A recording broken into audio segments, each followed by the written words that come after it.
ब्रह्मचर्य 30 days challenge की इस वीडियो में आपका स्वागत है। लेकिन स्वागत है सिर्फ उन लोगों का जिनके पास धैर्य है, जिनके पास कठोर संकल्प शक्ति है, जो हर समस्या का सामना कर सकते हैं। क्योंकि सभी युगों की सबसे प्रबल तपस्या होती है ब्रह्मचर्य। यदि एक तरफ कोई ब्राह्मण है और एक तरफ नैष्ठिक ब्रह्मचारी, तो वह ब्राह्मण भी उस ब्रह्मचारी के चरणों को छूने लगेगा, क्योंकि ब्रह्मचारी में एक अलग ही तेज होता है जो अखंड ब्रह्मचारी होते हैं। उनके रोम रोम में एक अलग ही शक्ति नजर आती है। इसलिए जो भी पूरे 30 दिन तक ब्रह्मचर्य का पालन कर सकता है, वो ही इस वीडियो को पूरा देखे, क्योंकि इसे देखने के लिए भी धैर्य की आवश्यकता होगी। और जिस समय आपने इस वीडियो पर क्लिक किया, उस समय से ही आप ब्रह्मचर्य की तपस्या में सम्मिलित हो चुके हैं और आपने इस वीडियो को पूरे 1 मिनट तक देख लिया है। यानी कि आप ही है वो जिनकी हमें तलाश थी, और आपका हृदय से स्वागत है। इस वीडियो में आपको 30 दिन का पूरा स्केड्यूल बताया जाएगा। साथ साथ हर एक कार्य को करने का कारण और लाभ भी बताया जाएगा। इसलिए स्किप करते हुए नहीं देखना है। और इस शेड्यूल को फॉलो करने वालों को क्या क्या लाभ मिलेगा, यह भी जान लो। नंबर 1, आपका ब्रह्मचर्य नहीं टूटेगा। नंबर 2, आपके शरीर में शक्ति का विकास होगा। नंबर 3, आप मानसिक रूप से बहुत मजबूत हो जाओगे। नंबर 4, आपके शरीर में टेस्टोस्टेरोन की मात्रा बहुत उच्च हो जाएगी। और नंबर 5, यदि आप 30 डेज चैलेंज को पूरा कर लेते हो, तो आप उन 5% लोगों की गिनती में आ जाओगे जो बहुत ही आसानी से किसी भी आदत को त्याग देते हैं या अपना लेते हैं। क्योंकि साइंटिफिकली रिसर्च के अनुसार किसी भी आदत को अपनाने में या त्यागने में 21 दिन का समय लगता है, लेकिन हम अपने प्रयासों को 30 दिन तक करेंगे, ताकि पूरे तरीके से हम इस आदत को अपना लें। अब हम पूरे स्केड्यूल की शुरुआत करते हैं ब्रह्म मुहूर्त से, क्योंकि महान विद्वानों और हमारे अनुभवों के अनुसार सुबह के यह 3 घंटे पूरे दिन को निर्धारित करते हैं।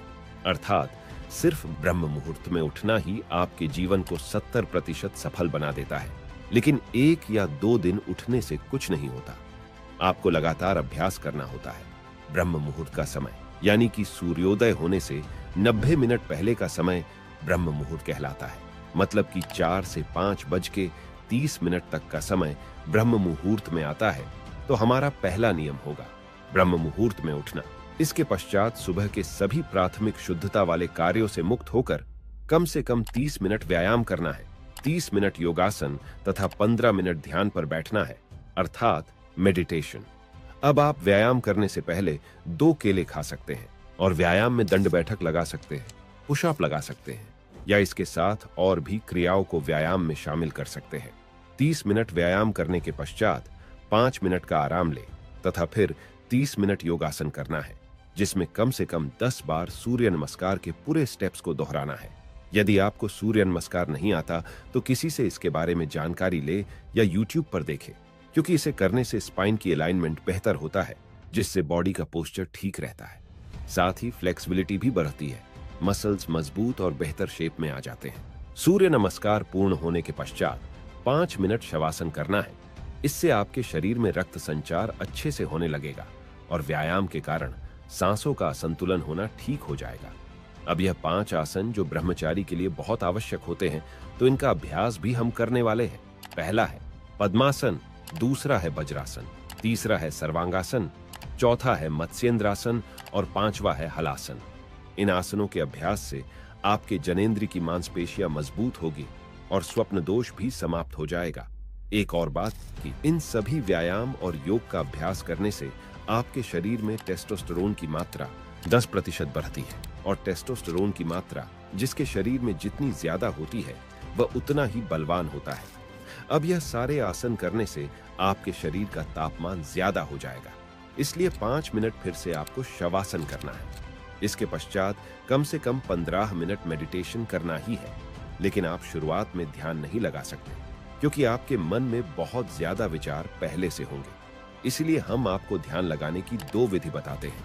पहला है अपनी सांसों पर ध्यान को केंद्रित करना, यानी कि जब आप शांति से बैठे हो, उसके पश्चात अनुलोम विलोम से या नॉर्मल सांसों की क्रिया से अपने ध्यान को अपनी सांसों पर केंद्रित करें।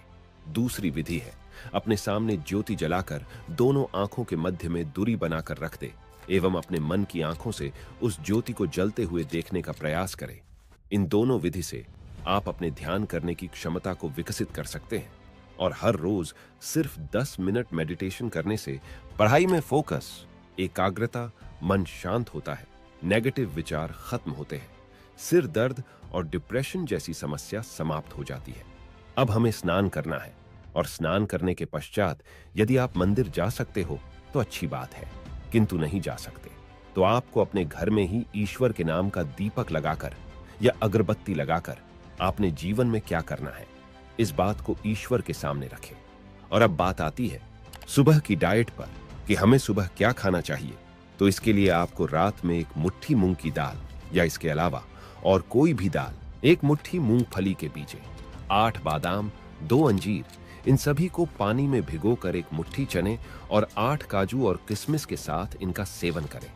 और इन सब में से आप जितनी चीजों का सेवन कर सकते हैं उतना करिए, और नहीं कर सकते तो कोई बात नहीं, क्योंकि जरूरी नहीं कि सब कुछ ही होना चाहिए। हमने देखा है कि जिन्हें 1 साल से ज्यादा समय ब्रह्मचर्य का पालन करते हुए हो गया है उन्हें इस सब की आवश्यकता नहीं लगती। ये तो शुरुआत में आपके शरीर की कमजोरी को दूर करने के लिए होता है।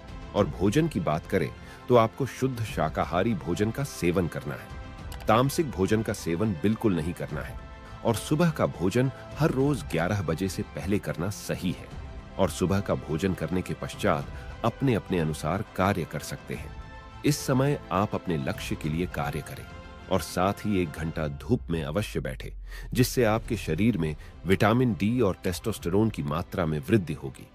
अब शाम को यदि मंदिर जा सकते हो तो अच्छी बात है, नहीं तो अपने घर में ही ईश्वर का ध्यान करें। और नाइट रूटीन में भोजन से पहले कम से कम 20 मिनट एक्सरसाइज अवश्य करें। और पूरे 30 दिन में इसे 1 घंटे तक करने का अभ्यास बना ले और रात को 8 बजे से पहले भोजन कर ले। इससे आपका भोजन सही से पचेगा एवं शरीर की संरचना में विकास करेगा। भोजन के पश्चात किसी भी बुक के 2 पेज पढ़ें। यह बुक उससे संबंधित होना चाहिए जो आप करना चाहते हो या जो आप सीखना चाहते हो, या वह टॉपिक जो आपको अच्छा लगता है। इसलिए हम अपनी तरफ से कोई भी पुस्तक नहीं बता रहे हैं, क्योंकि यह आपको ही ढूंढना है। अब आपको अपने चैलेंज का आखिरी काम करना है, वह यह है कि अगले दिन आपको क्या क्या करना है उसके बारे में सब कुछ लिखना है समय के साथ। लेकिन किस लिए लिखना है और क्या लिखना है? तो हमें लिखना है अपने भविष्य के लिए जो करना है उसकी शुरुआत के लिए, यानी कि जो आप 3 साल बाद पाना चाहते हो वो कैसे मिलेगा। यदि आज से मेहनत करोगे तब तो मिलेगा। इसलिए यह सोचो कि कल ऐसा क्या करूं, मेरा लक्ष्य मुझे मिल जाए या उस लक्ष्य के पास धीरे धीरे पहुंच जाओ। और यदि आपके पास कोई लक्ष्य नहीं है तो इस पूरे 30 दिन में उस लक्ष्य को पहचानो, क्योंकि बिना लक्ष्य के हमारी यह वीडियो आपको एक समय के बाद मजाक लगने लगेगी। इसलिए आपके पास यह 30 दिन का एक अवसर है अपने जीवन के लक्ष्य को पहचानने का। जब यह मिल जाए तो उसके लिए लिखना शुरू करो और रात में ज्यादा से ज्यादा 9:30 तक जागना है। इसके बाद सोना ही है और सोने के 1 घंटे पहले मोबाइल को नहीं चलाना है। और उठने के बाद पहले जो बताया गया है वह करना है, उसके बाद ही मोबाइल का उपयोग करना है। अब इस पूरी वीडियो में हमने क्या समझाया, इसे जल्दी से समझ लेते हैं कि सुबह ब्रह्म मुहूर्त में उठकर योग, व्यायाम और ध्यान करने के पश्चात स्नान करना है तथा मंदिर जाकर ईश्वर का साथ मांगना है और आकर अपनी डाइट को लेना है और जो करने का रात में प्लान बनाया था उसके अनुसार पूरे दिन कार्य करना है। शाम होते ही मंदिर में या घर में ही ईश्वर का ध्यान करना है और कम से कम 20 मिनट एक्सरसाइज करना है तथा भोजन करने के बाद अपनी पसंदीदा बुक पढ़ना है। फिर अपने अगले दिन का पूरा प्लान लिखकर 9:30 से पहले सो जाना है। अब आपको बता दूं कि इस चैलेंज में जो रूल्स बताए हैं ये सब किसी के लिए बहुत आसान है और किसी के लिए बहुत मुश्किल, लेकिन आपके मन को अपने अनुसार कार्य पर लगाओगे तो सब आसान है। क्योंकि आपके पास बहुत सारे नेगेटिव विचार भी आएंगे, जैसे जल्दी नींद नहीं लगना या सुबह जल्दी नींद नहीं खुलना या फिर ध्यान लगाने में समस्या, यह सब कुछ होगा। लेकिन आपको हार नहीं मानना है, क्योंकि मैं आप सभी को सफल देखना चाहता हूं। और इस समय यदि नाइटफॉल की समस्या होती है तो चिंता नहीं करना है, उसके बारे में सोचना नहीं है और जो चैलेंज लिया गया है उसको पूरा करना है। इस चैलेंज में ब्रह्मचर्य के नियम नहीं टूटना चाहिए और मुझे पता है इस 30 डेज चैलेंज में कई लोगों का जीवन बदलेगा, कई लोगों को लक्ष्य मिलेगा। लेकिन आपको क्या मिलेगा यह सिर्फ आपकी मेहनत पर निर्भर करेगा। यदि आप इस चैलेंज को एक्सेप्ट कर रहे हो तो कमेंट जरूर करें। और देखो यार, इतनी मेहनत की है, मैं सिर्फ आपसे एक लाइक चाहता हूं और चैनल पर नए हो तो चैनल को सब्सक्राइब करके बेल आइकॉन को ऑल पर सेलेक्ट कर लें। और मैं इस चैलेंज में आपका साथ देना चाहता हूं। यदि आपको कोई भी समस्या हो तो कमेंट करके जरूर बताएं। और यदि आपको ब्रह्मचर्य के बारे में सब कुछ जानना है कि ब्रह्मचर्य क्या होता है, इसके नियम और इसकी शुरुआत कैसे होती है,